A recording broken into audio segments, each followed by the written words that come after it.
El primer estudio sistemático sobre los macroaneurismas retinianos fue publicado en 1973 por Robertson. Los definió como alteraciones vasculares retinianas, fusiformes o saculares, que se presentan en pacientes mayores de 60 años, generalmente con arteriosclerosis e hipertensión arterial. En estos pacientes hay un claro predominio femenino en una proporción de 3:1. También podemos encontrar los macroaneurismas retinianos en pacientes diabéticos, en la retinopatía por radiación, en la anemia de células falciformes, en las enfermedades venosas oclusivas, en la arteritis, la anemia, la leucemia y en el síndrome del bebé sacudido o bebé zarandeado. El diámetro de los macroaneurismas oscila entre las 100 y las 250 micras. Los vasos más afectados son las arteriolas temporales, superior e inferior, a nivel de las bifurcaciones generalmente y de los shunts arteriovenosos. Es más frecuente también su presencia dentro de las 3 primeras dicotomizaciones vasculares. En cuanto a la etiopatogenia, existen 3 teorías que tratan de justificar la génesis de los macroaneurismas. En la primera, la hipertensión arterial junto con los cambios arterioscleróticos predispondrían a los vasos sanguíneos para la dilatación focal. En la segunda, Labine y colaboradores proponen que en los cruces arteriovenosos existe un fallo en la adventicia, lo que provoca que ante un aumento de la presión intraluminal se produzca la ectasia de la pared. Y en la tercera, Lewis y colaboradores defienden que los macroaneurismas son consecuencia de una embolia incompleta de la arteria afecta. La embolia dañaría focalmente la pared vascular que posteriormente desarrollaría el macroaneurisma. La pared vascular en el macroaneurisma aparece adelgazada y con cierta hipertrofia de la capa muscular. También frecuentemente vamos a encontrar trombos que lo rellenan parcial o totalmente. La pared de la arteriola adelgaza a medida que crece el aneurisma. Puede romper la barrera hematorretiniana y producir exudados lipídicos y edema macular focal difuso o cistoide. En ocasiones, el edema puede hacerse también subretiniano y desprender la región macular con importante pérdida de la agudeza visual. A la oftalmoscopía pueden verse coronas circinadas de exudado lipídico cuyo centro es el macroaneurisma.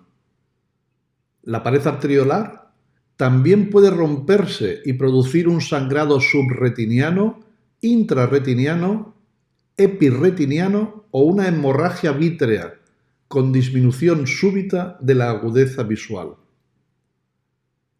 Tras reabsorberse estas hemorragias, pueden producirse membranas subhialoideas o subretinianas. Generalmente los macroaneurismas se trombosan debido a que en ellos se interrumpe el flujo laminar y hay un aumento localizado de la diátesis trombótica. Esto al final va a resolver el macroaneurisma. También se suele encontrar esclerosis vascular y oclusión de la arteriola distal. En la angiografía fluoresceínica vamos a encontrar un llenado rápido y completo del macroaneurisma, a no ser que esté parcial o totalmente trombosado.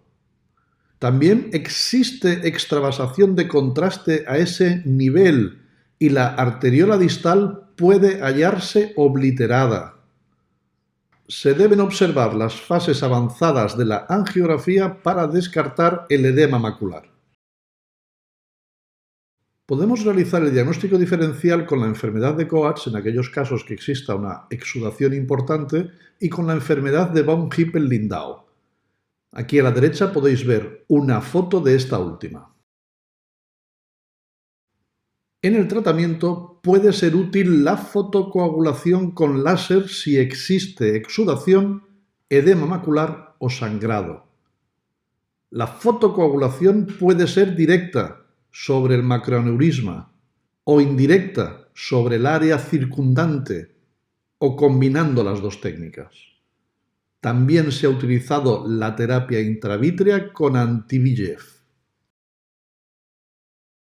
En cuanto al pronóstico, la historia natural de la enfermedad es benigna, siendo frecuente la involución y la fibrosis espontánea del macroaneurisma con conservación de una buena agudeza visual. Muchas gracias por vuestra atención.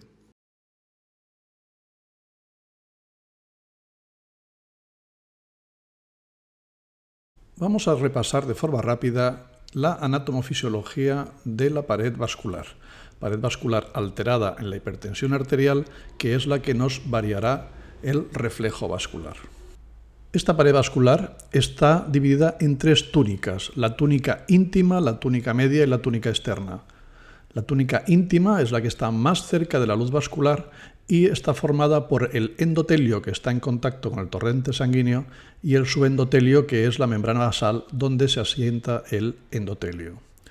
La túnica media está formada preferentemente por la capa muscular, en la cual encontramos tejido muscular liso responsable de la contracción o relajación para cambiar el diámetro arteriolar, y este tejido muscular, esta capa muscular, está rodeada tanto por la parte interna como la externa por una lámina elástica, la lámina elástica interna, la lámina elástica externa, que protegen el vaso contra la fuerza de la presión ejercida por las pulsaciones cardíacas. La túnica externa o adventicia hasta el momento había sido un poco menospreciada en cuanto a las funciones que desempeña. De hecho, en latín su nombre deriva del latín adventitius, que quiere decir extraño venido de fuera. Pero actualmente se reconoce su importancia en cuanto a la función estructural que desempeña, el control de la función arterial, la regulación de la vasomotricidad, control de la poscarga ventricular, nutrición y oxigenación del vaso sanguíneo, reparación arterial y otras funciones que se le están atribuyendo. El grosor de las paredes vasculares de un vaso sanguíneo es diferente entre una arteria y una vena. Las venas son más finas, tienen una capa mucho más fina, mientras que la pared vascular arteriolar es una capa mucho más gruesa y fuerte, ya que están obligadas a trabajar con mayor presión. Cuando miramos un fondo de ojo, el color que apreciamos de la arteria o la vena dependerá de la cantidad de luz que atraviese la pared vascular y sea capaz de impactar en la columna sanguínea. Cuanto mayor sea este grosor de la pared, menos intensidad de rojo tendremos, y cuanto menor, pues más fotones pasarán y más fotones serán dispersados por la sangre, apareciendo ese color rojo. Lo mismo ocurre con la estría vascular. Los vasos normalmente tienen pared, por lo cual siempre puede haber una estría vascular, pero esta estría vascular es pequeña y como máximo va a abarcar al tercio medio del vaso. Visto esto, ya entendemos cómo el grosor de la pared vascular va a afectar tanto a la coloración del vaso como al tamaño de la estría luminosa.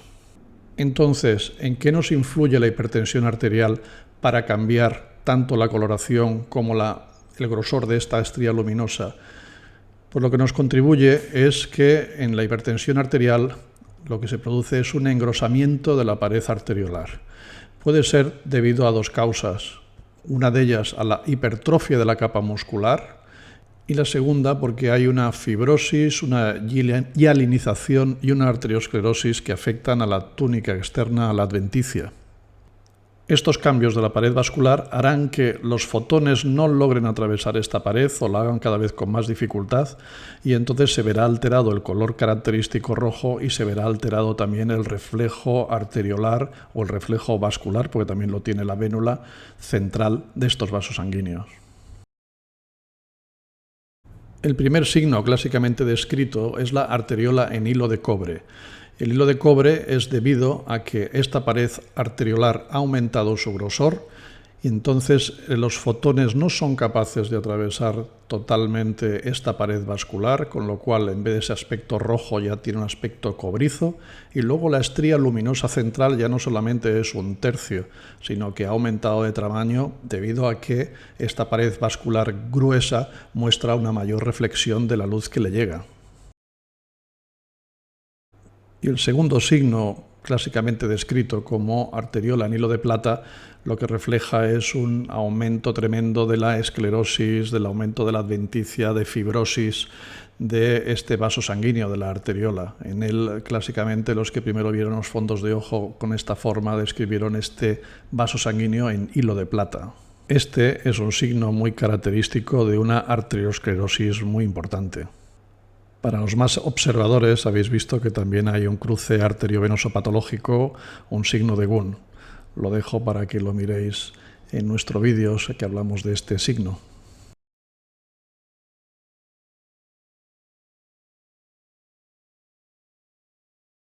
Los agujeros operculados suelen originarse en áreas focales de anomalías vitreoretinianas, en las que podemos encontrar una adherencia vítrea excesivamente fuerte o una estructura retiniana especialmente débil. La causa directa más frecuente de un desgarro operculado es un desprendimiento de vítreo posterior. Pueden cursar de forma asintomática o sintomática. Los síntomas más frecuentes son la presencia de fotopsias y miodesopsias.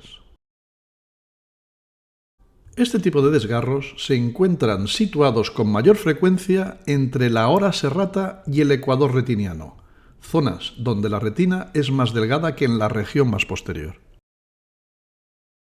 La apariencia es de un agujero redondo u ovalado,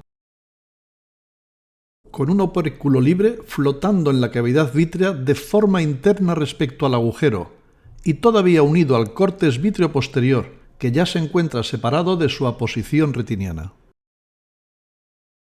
Este opérculo resulta de la tracción vítrea que arranca un trozo de retina sensorial y lo arrastra hacia la cavidad vítrea.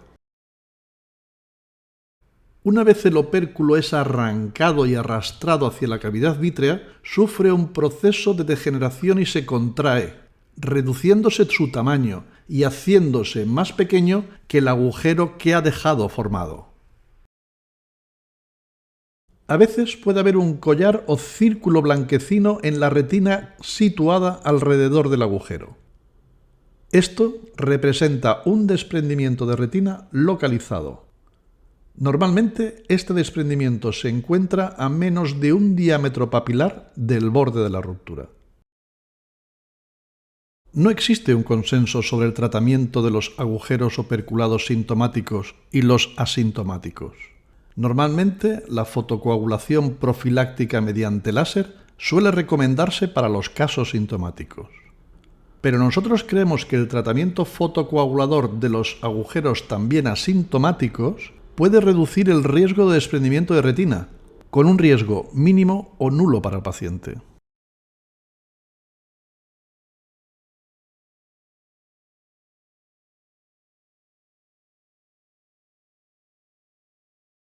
Aquí, dentro del óvalo, podéis ver una degeneración empalizada. La degeneración en empalizada se define como un adelgazamiento retiniano con pérdida de la capa neurosensorial y adherencias vitreoretinianas en los márgenes de la lesión. En cuanto a su prevalencia, la podemos encontrar entre el 6 y 8% de los pacientes que acuden a nuestra consulta. Además del adelgazamiento retiniano y las tracciones vitreoretinianas, podemos encontrar fibrosis y licuefacción vítrea sobre la lesión.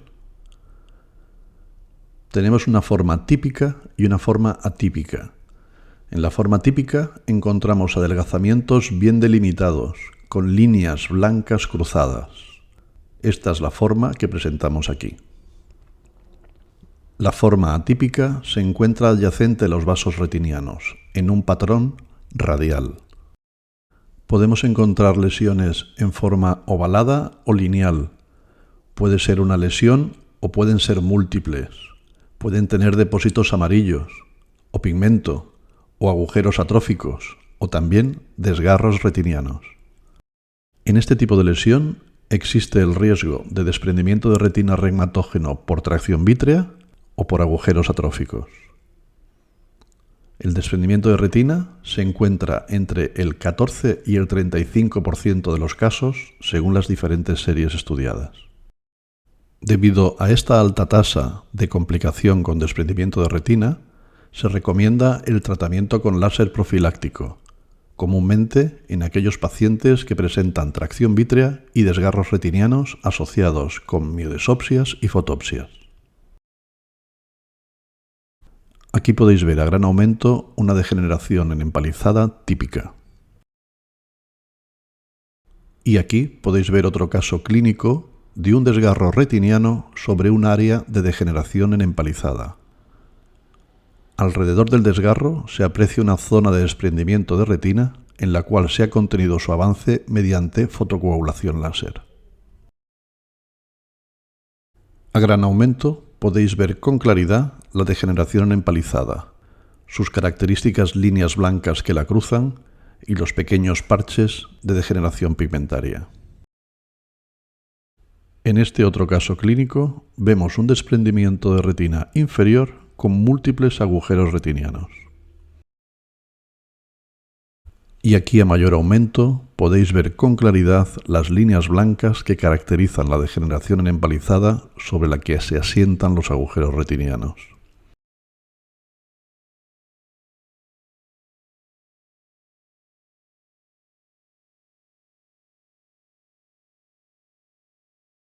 Aquí, dentro de las flechas, podemos ver un área de blanco sin presión.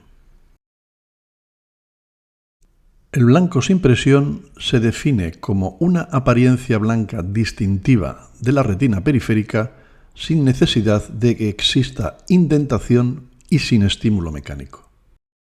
En cuanto a su prevalencia, lo vamos a encontrar hasta en el 30% de los ojos normales, a menudo bilateral. Lo vamos a diagnosticar con mayor frecuencia en los pacientes más jóvenes y puede estar asociado con una mayor longitud axial.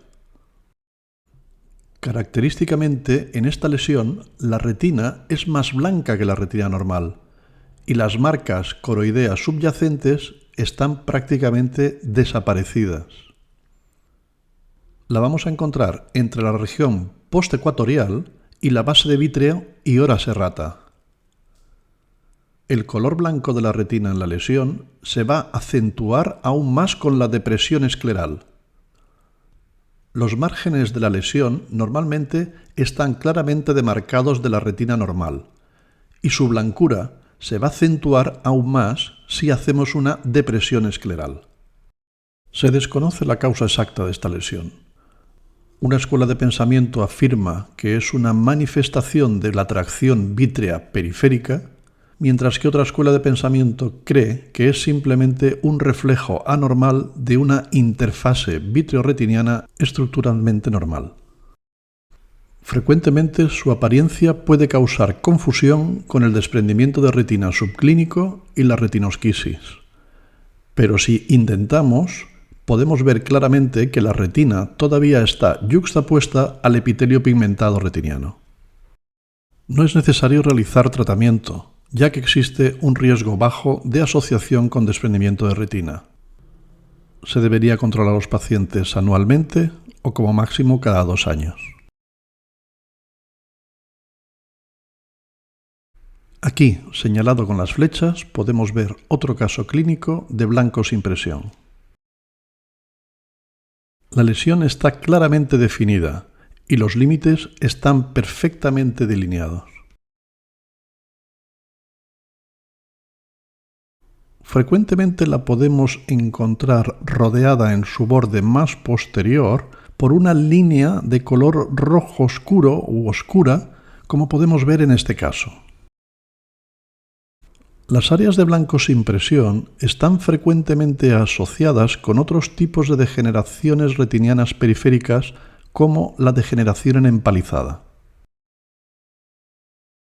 En este área de blancos sin presión encontramos dos áreas de degeneración en empalizada y un desgarro retiniano, que se hallan más en relación con la degeneración en empalizada que con el blanco sin presión.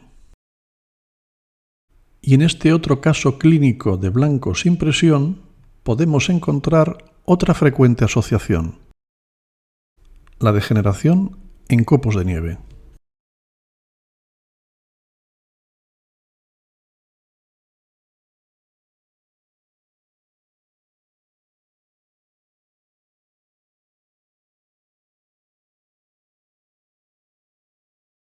Dentro del área verde podemos ver una degeneración cistoide periférica.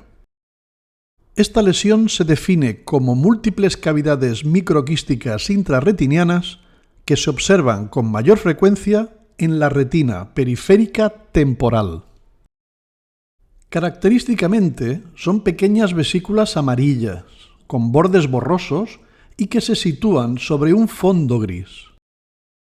La forma típica ocurre en los adultos y puede complicarse con fusión de los quistes, desarrollo de cavidades en la capa plexiforme externa y retinosquisis senil plana. La forma reticular ocurre en el 18% de los adultos. Puede complicarse con una retinosquisis bullosa y presenta cavidades que se encuentran en la capa de las fibras nerviosas de la retina. Esta forma casi siempre se encuentra posterior a la degeneración cistoide periférica típica y tiende a seguir el trayecto de los vasos retinianos.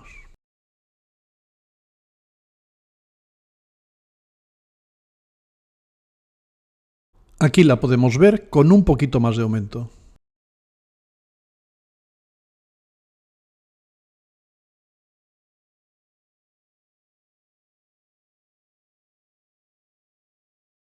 La degeneración en baba de caracol es una degeneración de la retina periférica que se caracteriza por una banda generalmente bien delimitada, de color blanquecino, en la que destacan unos puntos blancos relucientes que se han comparado con copos de nieve o granos de sal. Es muy similar a la degeneración en copos de nieve o en escarcha, que hablaremos en otro vídeo y de la cual hay que diferenciarla.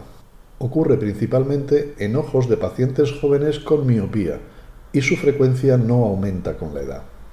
Generalmente se asienta esta lesión en la zona ecuatorial de la retina, si bien también la podemos encontrar de forma más periférica.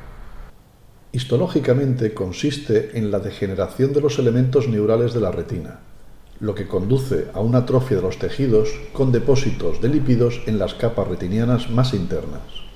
Muchos autores consideran la degeneración en baba de caracol una etapa temprana de la degeneración reticular o en empalizada, y como ésta puede conducir al desarrollo de una rotura retiniana y al desprendimiento de retina regmatógeno subsiguiente. La incidencia de desprendimiento de retina regmatógeno como complicación de la degeneración en baba de caracol está situada entre el 10 y el 20% según algunos estudios. Como el grado de incidencia de complicación de desprendimiento de retina en esta patología es variable y varía mucho según los estudios, se ha abierto un debate en cuanto a si se debe o no actuar con un tratamiento profiláctico. El tratamiento profiláctico sería realizar una fotocoagulación con láser térmico haciendo una triple corona de impactos alrededor de las lesiones. Finalmente decir que en estos casos será el profesional, será el oftalmólogo, el que de manera individualizada y personal debe tomar la decisión si debe tratar de forma profiláctica o no.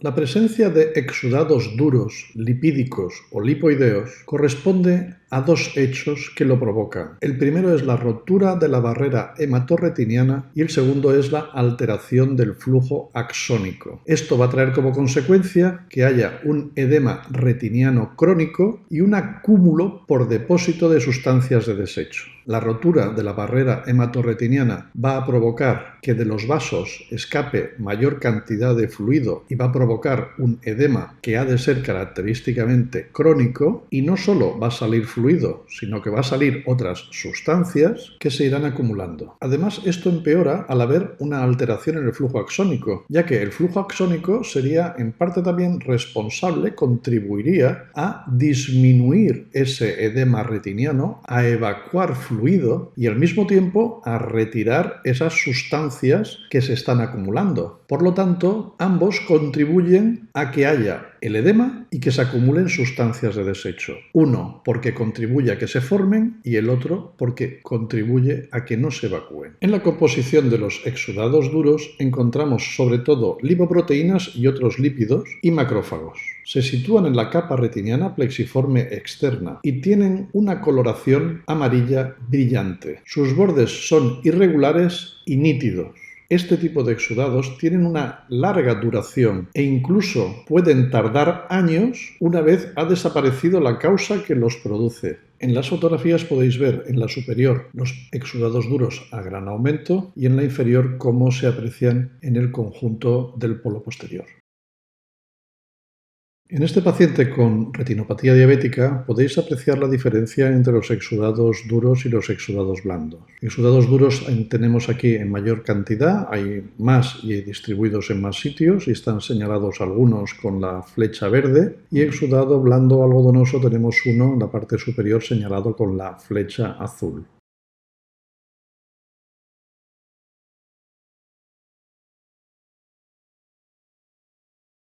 La estrella macular es un conjunto de exudados duros que se disponen de forma radial a la mácula, adoptando una imagen que nos puede recordar a los radios de una rueda de bicicleta. Es un signo de afectación parenquimatosa y traduce una isquemia crónica. Aquí os muestro a gran aumento las dos máculas de este caso, en el cual se aprecia esta disposición de los exudados duros formando la estrella macular. En este otro caso podemos ver cómo los exudados afectan la porción superior de la mácula, haciendo prácticamente una hemiestrella macular. En el caso de la izquierda vemos una estrella macular en una hipertensión malignizada y en el caso de la derecha vemos una hemiestrella macular inferior completa. La estrella macular también es característico de otras patologías diferentes de la hipertensión arterial. Destaca en la neuroretinitis estrellada de Leber y en las neuroretinitis infecciosas, de las cuales la más prevalente es la enfermedad por arañazo de gato.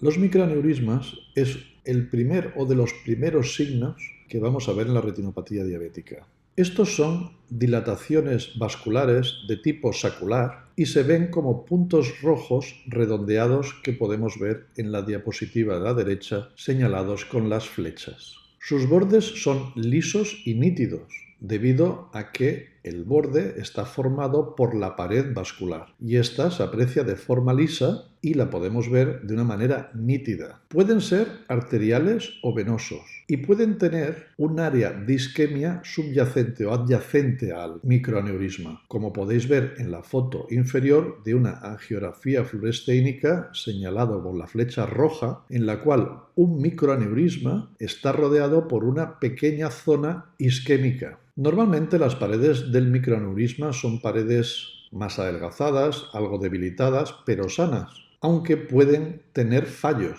y pueden dejar pasar fluido y provocar edema, o pueden romperse y provocar hemorragias. Los microaneurismas pueden permanecer en el tiempo o pueden llegar a desaparecer. Puedes ver en un fondo de ojo un microaneurisma en una zona y más adelante no encontrarlo. Si desaparecen, generalmente lo hacen por trombosis del microaneurisma. La mejor manera de ver un microaneurisma es en la angiografía fluoresceínica. En ella, el microaneurisma aparece como pequeños puntos hiperfluorescentes en el fondo de ojo. Aquí podéis ver dos angiografías fluoresceínicas centradas en polo posterior, sobre todo en la zona macular, en la cual se aprecian múltiples microaneurismas. No os sorprendáis de que cuando hagáis una angiografía veáis muchos más microaneurismas que en un fondo de ojo del mismo paciente. Y esto es debido a que es mucho más difícil identificarlos en el fondo de ojo de manera directa, debido a que son rojos al lado de vasos sanguíneos, venas y arterias también rojas, y con un fondo de ojo más o menos rojo.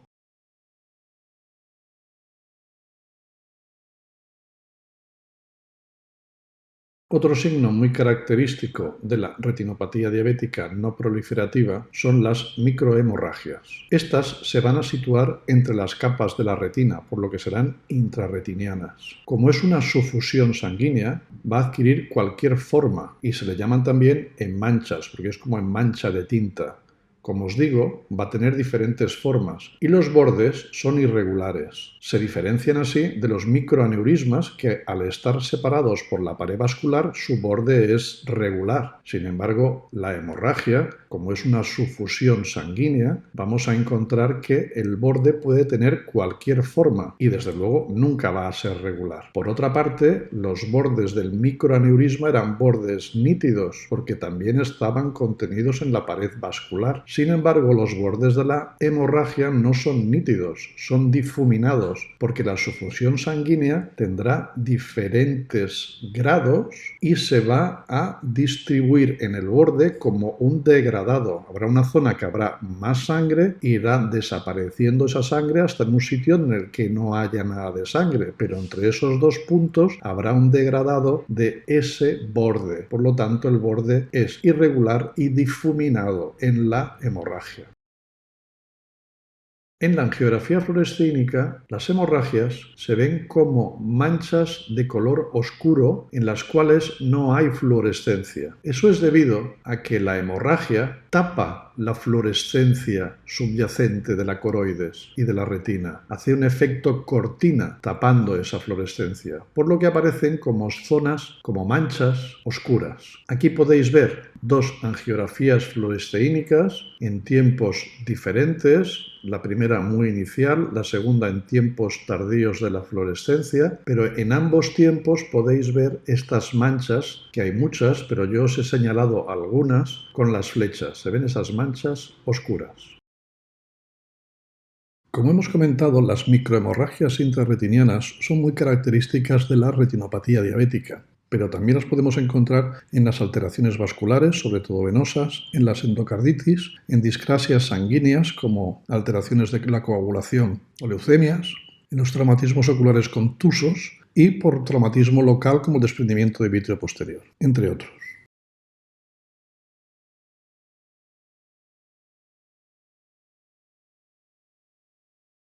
Para que veamos vasoconstricción arteriolar, necesitamos que haya una condición, y es que el vaso previamente a la instauración de la hipertensión arterial esté sano, que no haya esclerosis, que no haya arteriosclerosis, que no haya fibrosis, que no esté endurecido, porque ese endurecimiento, esa esclerosis vascular va a impedir la capacidad de la capa muscular de contraerse, no va a haber una vasoconstricción. O sea, para la vasoconstricción necesitamos una hipertensión que aparezca en un sujeto preferentemente joven, con una buena capa muscular en sus arteriolas y previamente sano. La vasoconstricción la podemos ver a lo largo de toda la arteriola o podemos verla en alguna parte de su trayecto. La vasoconstricción normalmente es cuando la relación del calibre arteriovenoso es más pequeña de 2/3 y se gradúa entre el grado 1 ligero y el 4 muy grave que podéis ver en la clasificación de la diapositiva.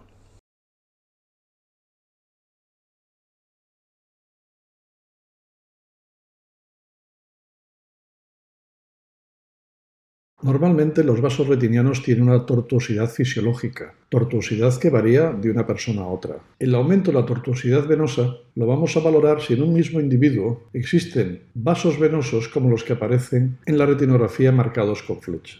En ellos vemos que la tortuosidad tiene unos ángulos mucho más abruptos y unas curvas muchísimo más sinuosas, que hacen que estos vasos sean muy diferentes al resto de las venas del mismo fondo de ojo. Este es un signo de mal pronóstico en la retinopatía diabética y nos debe de poner alerta.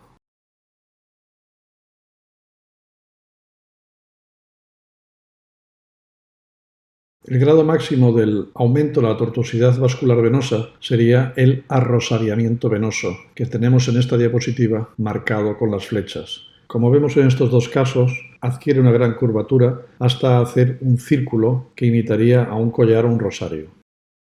En esta diapositiva, además del arrosariamiento venoso, podemos ver impactos láser por una fotocoagulación y numerosos shunts vasculares.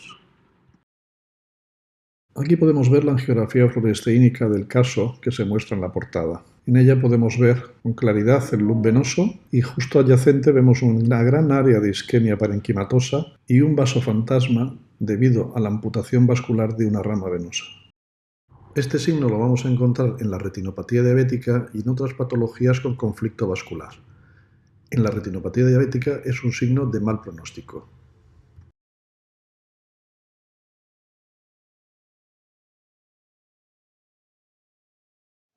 En la situación concreta de la queratitis filamentosa, que es una situación clínica específica de casos graves de ojo seco, en primer lugar deberemos de extraer con pinzas de forma manual estos filamentos. Después pueden utilizarse mucolíticos como la acetilcisteína por vía oral o vía tópica para disminuir la formación de estos filamentos. Pero para mí el punto clave es el tratamiento del blefarospasmo. Estos pacientes tienen mucho dolor y mucha molestia que les obliga a mantener los ojos cerrados. Asimismo, al tener los ojos cerrados, se generan más filamentos. Y así es imposible de conseguir una mejoría clínica de estos pacientes. En estos casos, el uso de toxina botulínica a nivel del músculo orbicular es fundamental para solucionar estos casos. Algunos pacientes requerirán también el uso de lentes de contacto para mejorar sus síntomas, aunque en estos casos es fundamental el asociar tratamientos antibióticos debido al alto riesgo de queratitis infecciosa cuando se asocia una lente de contacto a un paciente con ojo seco.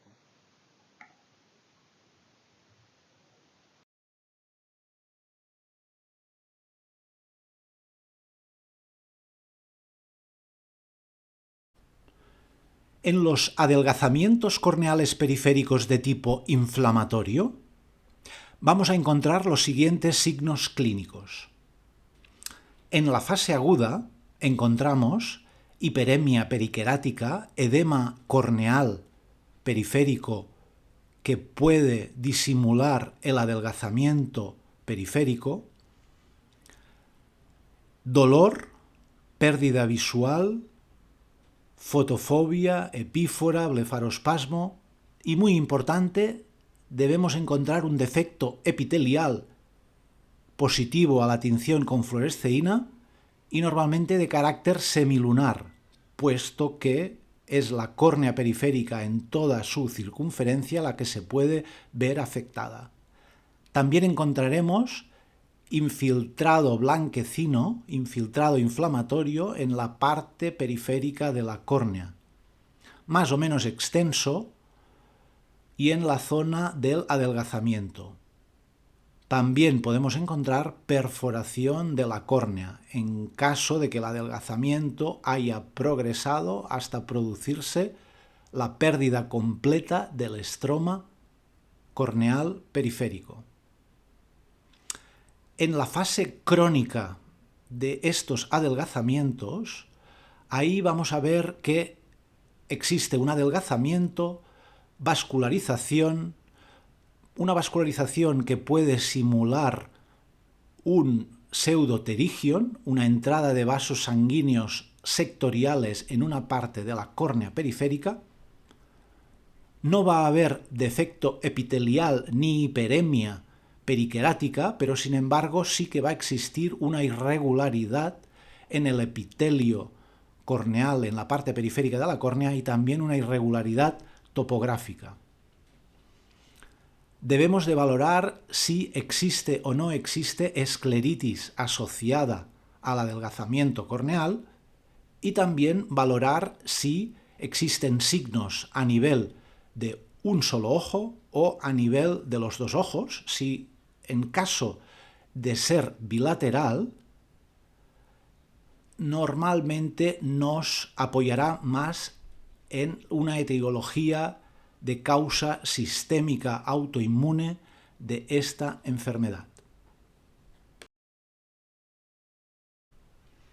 Una de las formas clínicas típicas del adelgazamiento corneal periférico de tipo inflamatorio es el llamado queratitis ulcerativa periférica, PUK o PUK en terminología inglesa como Peripheral Ulcerative Keratitis, como vemos en este ejemplo de granulomatosis con poliangeitis, la antigua enfermedad de Wegener, en la que vemos infiltrados corneales blanquecinos en 180 grados de la parte inferior de la córnea con ulceración y defecto epitelial fluo positivo e hiperemia difusa.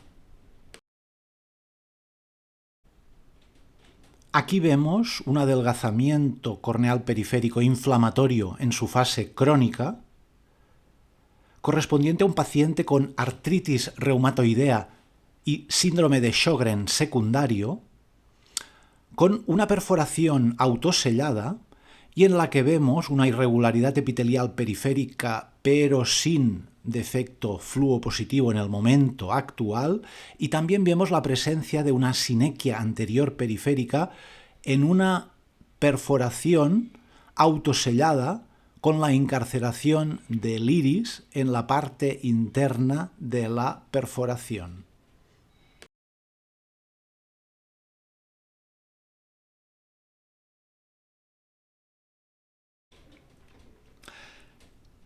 Adelgazamientos corneales periféricos no inflamatorios. Los signos clínicos incluyen la ausencia de defectos epiteliales, la ausencia de hiperemia, no existe una inflamación aparente, aunque en muchos casos existe una progresión que hace presuponer que existe una inflamación de base subyacente. Como he comentado, es posible la progresión, aunque no exista una inflamación aparente. Es posible también la perforación y normalmente va asociado a vascularización y depósitos y opacidades en la parte periférica de la córnea. La distrofia corneal en mapa.huella es, con mucho, la distrofia corneal más común y recibe su nombre por la apariencia de sus hallazgos característicos que podemos ver en la lámpara de hendidura. A esta distrofia en mapa.huella digital también se le conoce como distrofia epitelial de la membrana basal, distrofia de la membrana basal anterior y distrofia epitelial microquística de Cogan. Históricamente, las distrofias corneales suelen describirse como hereditarias, bilaterales, progresivas y no asociadas a enfermedad sistémica o local. Sin embargo, en la mayoría de los casos, la distrofia de mapa.huella dactilar es esporádica y puede ser una afección degenerativa en lugar de familiar. Este tipo de distrofia suele desarrollarse en ambos ojos y suele afectar a adultos de entre 40 y 70 años, aunque puede desarrollarse a cualquier edad. La mayor parte de las veces, el epitelio afectado tendrá una apariencia similar a la de un mapa. Esto es, grandes contornos ligeramente grises que parecen un continente dentro de un mapa. También puede haber grupos de puntos opacos debajo o cerca de los parches en forma de mapa. Con menos frecuencia, la membrana basal irregular formará líneas concéntricas en la córnea central que se asemejan a pequeñas huellas dactilares. En cuanto a la clínica, los pacientes pueden presentar fluctuaciones leves en la visión o sensación, también leve, de cuerpo extraño. También pueden presentar antecedentes de erosión corneal recurrente. Las erosiones corneales recurrentes generalmente se presentan con dolor ocular, a veces intenso, en medio de la noche o inmediatamente después de abrir los ojos por la mañana. Existe una gran variabilidad en la severidad del dolor y la frecuencia de la recurrencia. El objetivo del tratamiento es mejorar la visión y reducir la tasa de recurrencia de las erosiones corneales recurrentes. Las opciones de tratamiento de primera línea generalmente involucran el uso de pomadas lubricantes de uso nocturno o colirios salinos hipertónicos. Para reducir la tasa de erosiones corneales recurrentes se han utilizado los siguientes tratamientos: uso prolongado de lentes de contacto terapéuticas. Existe alguna evidencia de que los esteroides tópicos o la doxiciclina oral pueden proporcionar también algún beneficio. Punción del estroma anterior, fuera del eje visual. Micropunción con láser YAG. Cauterización. Desbridamiento epitelial. Pulido con fresas de diamante. Queratectomía fototerapéutica. Lágrimas de suero autólogo y uso de membrana amniótica. El pronóstico es muy variable. La enfermedad tiende a progresar con la edad, aunque muchos pacientes pueden experimentar aumentos y disminuciones de los síntomas a lo largo de su vida, o incluso una mejoría con el paso del tiempo.